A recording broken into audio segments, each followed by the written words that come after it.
Bismillah, wa salatu wa salamu ala rasulillah. Rabbi shrah li sadri wa yassir li amri wahlul 'uqdatan min lisani yafqahu qawli. Falëndrimi qoftë Allahut azza wa jall, salavat dhe selamet na dërgojmë pejgamberit sallallahu alaihi wasallam, familjes së tij të ndershme, shokëve të tij besnik dhe të gjithë atyre që pason dhe ndjekin rrugën e tij me të mirë deri në ditën e gjykimit. Falëndrojmë Allahun azza wa jall, i cili me mirësinë e tij na mundësoi që prapë të kthehemi në shpjegimin e sirës, pra jetës së pejgamberit sallallahu alaihi wasallam. Kur jemi te pejgamberi sallallahu alaihi wasallam, vëllezër të nderuar, gjithherë duhet ta kemi parasysh se ky është njeriu më i dashur i Allahut xhelalu ala dhe është ndërmjetësuesi mes krijesave dhe krijuesit. Dhe nuk ka mundësi njerëzit me hinë xhenet përveç se pas rrështimit pas pejgamberit sallallahu alaihi wasallam. E para dhe e dyta, vëllezër të nderuar, ne si musliman dhe si besimtar gjithherë duhet ta kemi parasysh se nuk bën me ja dorëzuar shpirtin Allahut xhelalu ala sadopak pa lexuar për biografinë e pejgamberit sallallahu alaihi wasallam prej lindjes së tij e deri kur ja ka dorëzuar shpirtin Allahut xhelalu ala, ose sadopak pa e ndëgju siren dhe jetën e tina. Nga se si pretendojmë vëllezër të nderuar ta dojmë pejgamberin sallallahu alaihi wasallam kurse nuk e lexojnë jetën e tij, ose si pretendojmë ta dojmë pejgamberin sallallahu alaihi wasallam kurse nuk mësojna për këtë njeri që Allahu xhelalu ala përveç asaj që e ka përzgjedhur dhe ka dalluar ndaj njerëzve në tokë dhe e ka dalluar në mesin e pejgamberëve, Allahu xhelalu ala na ka treguar se ky njeri ja ka tejkaluar dhe me laçeve të Allahu xhelalu ala. Pra është krijesa më e dashur tek Allahu subhanahu wa taala. Prandaj kemi mbetur tek tema me radhë e cila quhet Bej'atul Aqabatul Ula, që do të thotë besatimi i parë në Aqaba. Pse ka marrë emrin vëllezër të nderuar besatimi i parë në Aqaba? Për arsye se është edhe një besatim i dytë të cilën e kanë realizuar muslimanët, pra te pejgamberi sallallahu alaihi wasallam. Mirë po ne sot inshallah do të njohmi me besatimin e parë në Aqaba. Para se të fillojmë të flasim për besatimin që e kanë bërë sahabët tek Aqaba, pra në Mina, në vendin ku dalin haxhit, do të ndalmi shkurtimisht në atë që ndërlidhet me temën e kaluar, se si pejgamberi sallallahu alaihi wasallam, vëllezër të nderuar, në vitin e 10 të pejgamberisë. Pra në këtë vit pejgamberi sallallahu alaihi wasallam kishte kaluar në sprova të rënda. Saqë disa dietare kanë quajtur këtë vit si viti i pikëllimit. Pejgamberi sallallahu alaihi wasallam i kishin ndodhur disa sprova, disa mërzi, në të cilat kishte kaluar. Prej tyre kishte vdekur axha i tij si mushrik, pra Abu Talibi. Gjithashtu dhe Khadija radiallahu anha kishte vdekur, aja që e përkrahte pejgamberin sallallahu alaihi wasallam. Pastaj pas vdekjes së axhës së pejgamberit alayhis salam, mushrikët kishin vazhduar trysnitë dhe torturat e tyre ndaj pejgamberit sallallahu alaihi wasallam. Gjithashtu ja kishin mbyllur pejgamberit sallallahu alaihi wasallam të gjitha rrugët e davetit, të gjitha rrugët e thirrjes. Dhe pejgamberi sallallahu alaihi wasallam në Mekë i gjente dyert e davetit të mbyllura. Pra nuk e pranonin thirrjen e pejgamberit sallallahu alaihi wasallam. Gjithashtu para kësaj pejgamberi sallallahu alaihi wasallam kishte shkuar në Taif. Dhe në Taif ishte gjuajtur me gur. Dhe ishte plagos në këmbët e tij dhe trupin e tij të ndershëm. Gjithashtu dhe Zeid ibn Harith, i cili kishte shoqëruar pejgamberin alayhis salam, e kishin gjakosur, nga se kishin gjuajtur me gur atë dhe pejgamberin sallallahu alaihi wasallam. Pastaj kur ishte kthy pejgamberi alayhis salam nga Taifi për në Mekë, nuk kish pas mundësi me hi përveç se në mbrojtjen e Mut'im ibn Adijit. Pra pejgamberi sallallahu alaihi wasallam gjitha këto tortura Allahu të nderuar po I kalon vetëm që ky Islam me depërtu tek njerëzit. Vetëm që ky Islam me arrit tek njerëzit. Prandaj vallahi nuk përshuhet mirësia e Islamit që Allah azza wa jalla ka udhëzuar. Edhe na ka mundsu me njoft këtë pejgamber. Edhe me shpjegu për këtë pejgamber dhe me ndëgju për këtë pejgamber. Imagjinoj vëllai dashur musliman, ai që ka pa pejgamberin alayhis salam, për shembull Abu Jahli, Umej ibn Khalaf, Abu Talibi që kanë ndihmuar shtë me radhë, kanë jetuar afër tij, vendin e tij e kanë pa dhe kanë vdekur si kafira. Kanë vdekur si pabesimtar. Ndërsa ti je larg edhe në vend po dhe në ku. Po megjithatë Allah azza wa jall këtë dritë shpalljes që ja ka zbrit pejgamberit alayhis salam dhe këtë Islam Allahu xhelalu ala ta ka sjell ty. Prandaj mirësia e Allahut subhanahu wa taala shumë është e madhe. Dhe pejgamberi sallallahu alaihi wasallam vëllezër të nderuar, vazhdon në vitin e 19 të pejgamberisë me ndryshu metodën e thirrjes. Dhe delegacionet të cilat vinin nga viset e ndryshme në Mekë, pejgamberi sallallahu alaihi wasallam po që vinin në hax, pejgamberi sallallahu alaihi wasallam dilte takuaj me ta dhe nuk linte njeri apo delegacion vetëm se shkonte dhe threste në Islam. Prandaj pejgamberi sallallahu alaihi wasallam e përdori metodën e thirrjes në Islam të njerëzve të cilët vinin prej viseve të ndryshme. Dhe donë Allahu xhallahu ala që 4 burra apo 4 individ me pranu Islamin. 2 prej tyre emrat e tyre janë të jo shumë të mirënjohur për shkak se kanë vdek pas pranimit të Islamit. Ndërsa 2 të tjerë prej këtyre e kanë pranuar Islamin dhe e mbotën njohur dhe kanë pas ndikim të madh në përhapjen e Islamit në fiset e tyre. Këta 2 që kanë pranuar Islamin dhe kanë vdek qysh domethënë më njëherë pas pranimit të Islamit, pas disa muajve, kanë qenë Suwaid ibn Samit. I pari prej tyre dhe I dyti ka qenë Iyad ibn Muadhi. Iyad ibn Muadhi thuhet se ka qenë 12 apo 13 vjeç, pra ka qenë fëmijë I vogël. Mirë, po nuk ka jetuar pas pranimit të Islamit dhe ka vdekur. Ndërsa ata 2 që kanë jetuar gjatë dhe janë bërë sebeb që mu pranu Islami shumë njerëzën në duhen e tyre, ka qenë Abu Dharr al-Ghifari, radiallahu anhu, dhe gjithashtu Tufail ad-Dawsi, radiallahu anhu. Abu Dharr al-Ghifari vjen nga fisi Ghifar, që ka jetuar domethënë në periferi të Medinës apo afër Medinës së pejgamberit sallallahu alaihi wasallam, dhe ky fis jenë ju para orët e Islamit me grabitje dhe me bllokimin e rrugëve dhe me marrjen e pasurisë e njerëzve tregtarëve kështu me radhë. Dhe Abu Dharr radiallahu anhu kur e ka pranuar Islamin ka shku te fisi I tij dhe I ka thirrë në Islam dhe ka dashur Allahu xhallahu ala që I tër fisi I tij me ardhë te pejgamberi sallallahu alaihi wasallam dhe me pranu Islamin. Dhe pejgamberi alayhis salam për këtë fis ka thonë sa I përket fisit Ghifar, thët ghafar Allahu leha, thët Allahu I ka fol ata. Pra kanë pranu Islamin të bo sebe dhe Abu Dharr al-Ghifari. Dërsa sa I përket Tufail ad-Dawsit radiallahu anhu, historia ati shumë është e bukur, mirë po, mjafton që ne të kthehemi te libri fragmenta nga jeta e sahabëve për me lexu për këtë sahabi. Nga se nuk premton koha që me përmend gjërat e tij këto.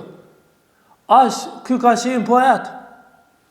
Dhe kur ka shku në pranimin e Islamit, I kanë thonë Tufailit radiallahu anhu, vendosi disa pambuk në veshët e tu që mos ta ndëgjosh pejgamberin alayhis salam nga sorsi hërbas. Ma gjips. Dhe nëse I ndëgjon fjalët e tij, atëherë ka mundësi që të devijon dhe ta pushton zemrën tënde. Dhe kështu ka vepruar, mirë po megjithatë fjalët Allah të kanë dëpërtuar në veshët e tij, pastaj kanë rënë në zemrën e tij dhe ja ka hapur Allahu azza wa jall zemrën dhe ka pranuar Islamin. Dhe me këta dy burra, pra Abu Dharr al-Ghifari dhe Tufejl ad-Dawsi radhiyallahu anhuma, janë hije në Islam kabilet e tyre. Tufejl ad-Dawsi ka qenë nga Jemeni, i sotshëm, dhe gjithashtu e ka thirr kabilen e tij dhe e kanë pranuar Islamin dhe ka ardhur te pejgamberi sallallahu alaihi wasallam. Pra, në një kohë kur muslimanët ishin të dobët dhe kur pejgamberi alayhis salam ka lënë në vështirësi, dalin këta njerëz dhe pranojnë Islamin dhe hedh Allahu xhela wala dritë në zemrat e tyre dhe forcohet Islami me këta burra. Pastaj pejgamberi sallallahu alaihi wasallam vëllezër të nderuar vazhdonte të therriste njerëzit në Islam. Dhe pejgamberi sallallahu alaihi wasallam vazhdoi në vitin e 11 të pejgamberisë të thras njerëzit në fenë e Allahut subhanahu wa taala. Dhe përdorte metoda të ndryshme. Pra përdorte metodën fshehtas dhe metodën haptas. Me shpresë se dikush do ka lënë Islam dhe do ndihmon pejgamberin alayhis salam dhe fenë e tij. Dhe do mbrohen pejgamberin sallallahu alaihi wasallam dhe besimtarët që ishin me ta. Prandaj pejgamberi sallallahu alaihi wasallam përdori metoda të ndryshme, pra metodën fshehtas dhe metodën haptas, dhe përdori pejgamberi sallallahu alaihi wasallam gjithashtu Abu Bekrin radhiyallahu anhu në thirrjen e Islam, nga se Abu Bekri radhiyallahu anhu i njehte mirë në mëham prejardhjen, gjenealogjin, dhe i njehte fiset, i njehte pejgamberi sallallahu Abu Bekri radhiyallahu anhu, i njehte kabilet të ndryshme, i njehte shtetet, i njehte fiset e kështu me radhë. Prandaj e drejton të pejgamberin sallallahu alaihi wasallam se cili është fisi i fortë, cili është fisi i dobët, cili njeri domethënë mund t'i afrojmë Islamin, dhe cili shpresohet ta pranojë Islamin e kështu me radhë. Prandaj ka lunë shumë rol të rëndësishëm që me njoft atë tabiatin apo natyrën e njerëzve dhe fisëve dhe pastaj më paraqitet Islamin atyre kështu me radhë. Prandaj Abu Bekr radhiyallahu anhu ka qenë kraj djathtë i pejgamberit sallallahu alaihi wasallam dhe është bërë sebeb që shumë njerëz me pranue Islamin nga dora e Abu Bekrit radhiyallahu anhu dhe pejgamberi sallallahu alaihi wasallam me e lavdrua Abu Bekrin radhiyallahu anhu në shumë hadithe. Prandaj si që ndëgjuat, pra kjo ligjerat apo ky ders e ka titullin Besatimi parë në Akabe. Çka ka ndodhur në këtë besatim, vëllezër të nderuar? A pse është quajtur besatim? Në këtë besatim, vëllezër të nderuar, siç transmetohet nga Ubade ibn Samit radhiyallahu anhu, që ka qenë prej atyre të cilët e ka dhënë besatimin pejgamberit sallallahu alaihi wasallam, thot kena qenë thët 12 burra. Dhe ja kena dhënë pejgamberit sallallahu alaihi wasallam besatimin për këto gjëra. Po pejgamberi alayhis salam ka lyp besatim. Edhe këta sahabi ja kanë dhënë besatimin pejgamberit sallallahu alaihi wasallam. Cilat ka qenë kushtet e këtij besatimit? E para thot ella nushrike billahi shay'a. Mos i shoqërojmë Allahut azza wa jall askën në adhurim ndaj tij. Pra largimi nga shirku dhe realizimi i tauhidit. Pra Allahut azza wa jall mos me i bësh shirk, nga se shirku është zullumi më i madh dhe krimi i gjitha krimeve. E para e dyta ka qenë dhe mos vjedhëm. Vjedhja është gjë e rëndë, edhe është vepër e shëmtuar, është vepër e keqe. E treta, dhe mos bëjmë imoralitet, pra zina. Zinaja gjithashtu është e shëmtuar, dhe është vepër e dytë, është vepër e pistë. Pastaj, dhe mos t'i mbysu me vladet tonë. Ju e dini vëllezër të nderuar se ka qenë cilësia arabëve që i kanë mbyt vajzat për shkak varfrisë. Pastaj ja kanë dhënë besatimin pejgamberit sallallahu alaihi wasallam se nuk do shpifin dhe nuk do akuzojnë.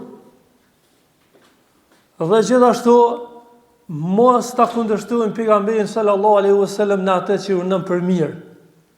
Këto kanë qenë ato kushtet e besatimit. Dhe sahabët ja kanë dhënë pejgamberit sallallahu alaihi wasallam besatimin dorë për dorë, burrat. Kurse gratë ja kanë dhënë besatimin me gojë, domethënë me fjalë. Ka se pejgamberi nuk ka prek dorë të gruas së huaj. Siç transmetohet nga Aisha radhiyallahu anha. Dhe pejgamberi sallallahu alaihi wasallam ka thonë sahabëve: "Fa in waffaytum falakumul janna." Dhe nëse ju i kryeni këto, por realizoni këto, për ju është xheneti Allahut azza wa jall. Pra, nëse i zbatoni këto, për ju është xheneti. Ama nëse ju e tradhtoni Allahun dhe pejgamberin në këto, atëherë juve ju pret zjarri i xhenemit. Juve ju pret dënimi i Allahut subhanahu wa taala. Prandaj pejgamberi alayhis salam vëllezër të nderuar, siç e vërejmë në këto besatime që i ka marrë para dhe më rëndësishmja, është çështja e tauhidit, po çështja e imanit, që moralizu tauhidin, nga sa është haki i Allahut subhanahu wa taala. Dhe kjo ndërlidhet me akiden e saktë të shëndosh, dhe se para urdhit të Allahut nuk i japet përparësi askujna. Dhe njerëzit duhet ta kuptojnë rëndësinë për të cilën janë kriju, dhe se çka ka lyp Allahu xhelalu ala prej tyre. Prandaj edhe është vendos si kusht i parë që mos t'i bëhet shok Allahu xhelalu ala. Ndërsa e dyta, e treta dhe e katërta dhe e pesta ndërlidhen vëllezër të nderuar me etikën më të lartë e moralit dhe sjelljes së muslimanit. Pra se muslimani nuk vjen, nuk kryen immoralitet, nuk shpif dhe nuk e mbyt evladin e vet. Dhe e respekton Allahun dhe pejgamberin sallallahu alaihi wasallam. Dhe gjithashtu pejgamberi sallallahu alaihi wasallam tha: "Dhe të më respektoni kur urdhëroj për mirë." Pse pejgamberi son ka thonë kur urdhëroj për mirë? Për arsye se pejgamberi sallallahu alaihi wasallam ka qenë pris dhe ka dashur me udhëzonim si muslimanëve. Se dihet që pejgamberi son urdhëron veç për mirë, se pejgamberi son për keq nuk urdhëron. Po pse ka thonë të më bindin në të mirë?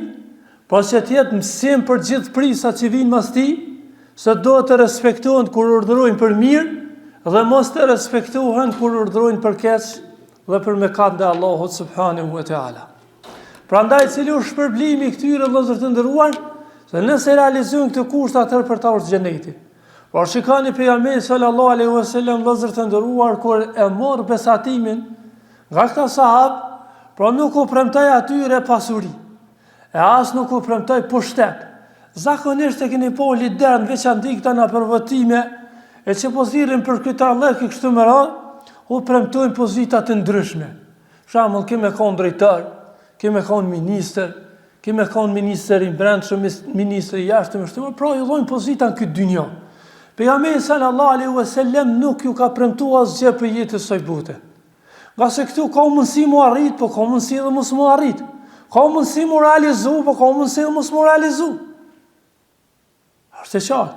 Mirë po, pra nëse ju realizoni këtu mes juve dhe Allahut subhanahu wa taala, atëherë për juve do jenë xhenetet e Allahut subhanahu wa taala.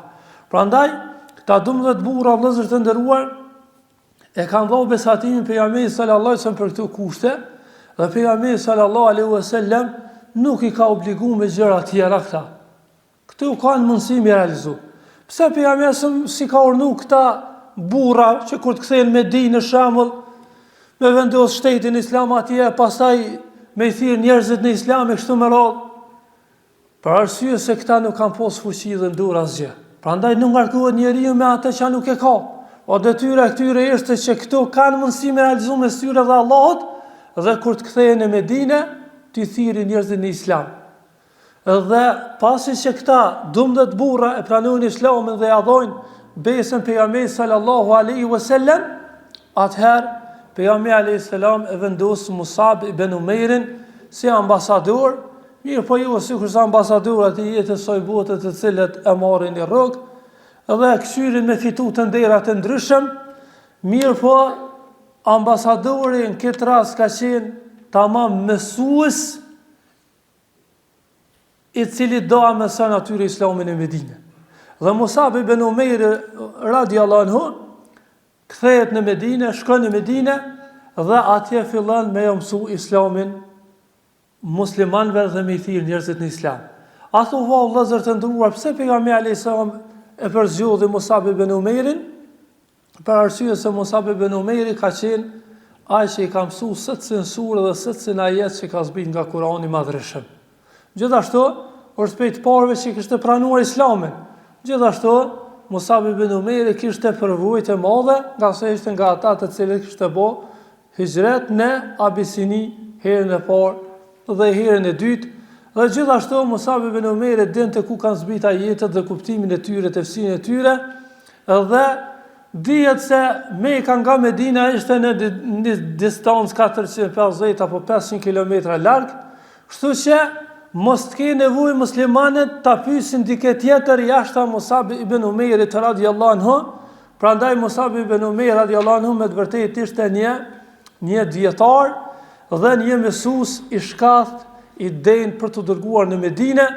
Dhe gjithashtu Musab ibn Umairi kishte shkathësie dhe oratori që t'ia përfiton të zemrat njerëzve të cilët do të thrasin në islam, dhe me dërgimin e Musab ibn Umairit në Medinë, pra ishte një lloj paraprgatitje psikologjike për përgatitjen e vendit dhe terrenin, nga se tash dhe vitin tjetër, pra nuk do kalojnë as 2 vjet vetëm se pejgamberi sallallahu alaihi wasallam do shkonte në Medinë dhe do bënte hijret atje, prandaj duhet të përgatitej terreni dhe vendi për ardhjen e pejgamberit sallallahu alaihi wasallam. Gjithashtu Musab ibn Umair radhiyallahu anhu rreth nga një familje të cilët i kishin bartur qiellësat e Qabes, prandaj duhet të dërgojnë një njeri i cili kishte pozitë dhe një njeri i cili do i thirrste ata në islam dhe i cili do u mësonte atyre fenë e Allahut subhanahu wa taala dhe sunetin e pejgamberit sallallahu alaihi wasallam.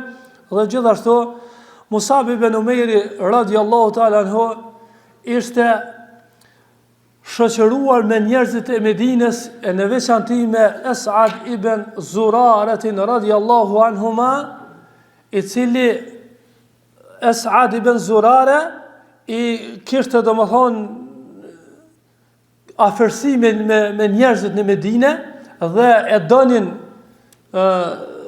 njerëzit në Medinë, prandaj e kishte marrë Musab ibn Umairin radhiyallahu anhu dhe dërgonte tek shtëpiat që shpresonte që kanë pranuar islamin. Pra Esad ibn Zurara radhiyallahu anhu nuk mund të më bë asgjë pa Musab ibn Umairin. Për arsye se dia ishte te Musab ibn Umairi. Ndërsa Musab ibn Umairi nuk i njehte njerëzit me dine. Prandaj u bashkuan këta dy burra, këta dy sahabi, dhe vazhduan me thirr njerëzit në Medinë dhe ndriçohej Medina për çdo ditë dhe pranonin islamin e njerëz të ndryshëm, duke filluar nga rinia dhe duke filluar nga njerëzit e moshave të ndryshme, dhe kështu ditë për ditë hinin njerëzit në fenë e Allahut subhanahu wa taala dhe përgatitej terreni për pejgamberin sallallahu alaihi wasallam, i cili do bënte hijret në Medinë. Prandaj është mëse udhës vëllezër të nderuar, ne si musliman, pra të kuptojmë këtu kushtet e Aqabes, të cilët i kanë zbatuar dhe ja kanë dhënë sahabët pejgamberit sallallahu alaihi wasallam, dhe këtu nuk kanë mbet vetëm për ta, mirë po dhe ne duhet t'ia dhojmë besën Allahut subhanahu wa taala, se nuk do bëjna shirk dhe nuk do bëjna imoralitet dhe nuk do vjedhum dhe nuk do shpifëm, nuk do akuzojmë dhe do e respektojmë Allahun dhe pejgamberin sallallahu alaihi wasallam. E lutem Allahun azza wa jall që Allah na bën sinqert, Allah shpërblet me të mira të xhenetit. Wa qulu qawli hadha wa astaghfirullah.